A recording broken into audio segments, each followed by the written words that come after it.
Hi everyone, welcome back. This is Ryan. I wanted to go through Bitcoin today. The last time we made a video, we was talking about this rising wedge, and it wasn't so much that we was talking about this rising wedge as being important. It was just that everyone was talking about it. So we outlined that, and we said that we thought it was going to be a bit of a false rising wedge, basically, and that would break down as we have now. Come back to this liquidity zone, grab all this liquidity. All the people who had stop losses under here, stop losses down here, have now been liquidated or stopped out, forced sellers. This is a forced selling candle for sure. It's not panic selling, it's forced selling, liquidations. It happened in under 1 minute, so it's definitely liquidations. It's a long squeeze, it's what we wanted to see. So I think we go up from here next, and it's quite an exciting time in the market really. Even though we've got a bit of wiggle room around here, we don't need to go straight up, but excited for what's coming next. I'll show you why, and I'll show you what I'm expecting. So getting rid of that rising wedge, because I don't think it's important. I think it was just there to manipulate the market and fool traders into going long or short and taking all that liquidity. I've drawn something now that's probably a little bit more reasonable in terms of expanded leading diagonal here, where we've got a 1 off the bottom here, 2, and possibly another 1, 2 here. I would be expecting then a move off of this trend line down here up to this liquidity zone. There's some inefficiencies up here that hasn't been touched, so I really want to see them filled. I think the market maker would probably want to grab that liquidity as well, considering he's just come down and grabbed all of this liquidity.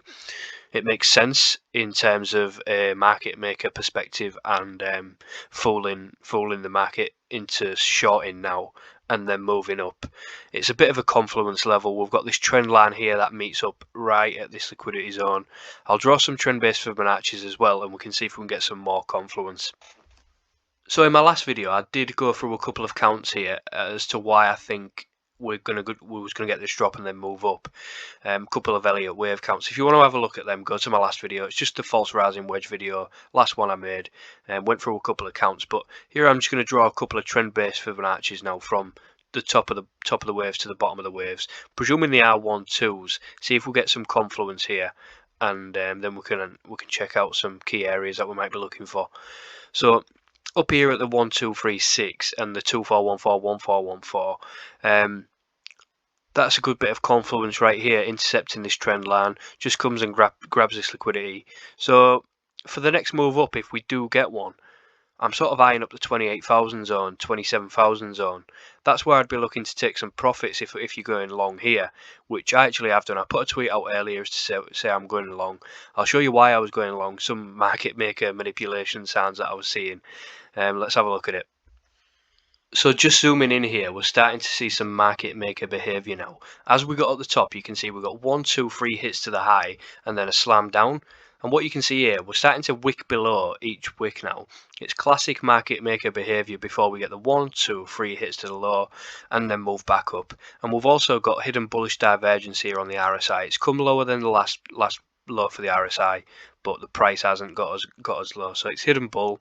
We're starting to see market maker behavior like we did at this bottom. 1, 2, 3 hits to the low, then move up. And as you can see, we got it at the top. 1, 2, 3 hits to the high before it moved down. So this type of move, it's sort of expected next. But a lot of people are starting to go short now because we've had this big move.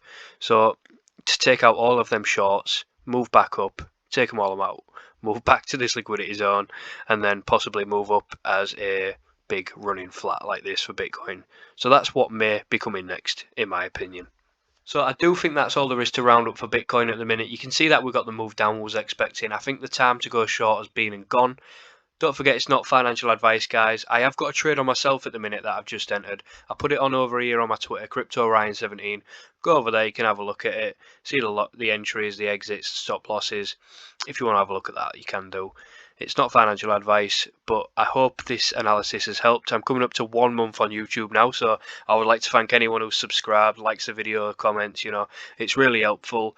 I didn't expect to get as many views as I have over a month. I think my last video got over 200 views. I was expecting maybe 10, 20 views or something like that. So cheers, guys. Let's try and keep that up, and we'll try and keep nailing these moves. See you next time.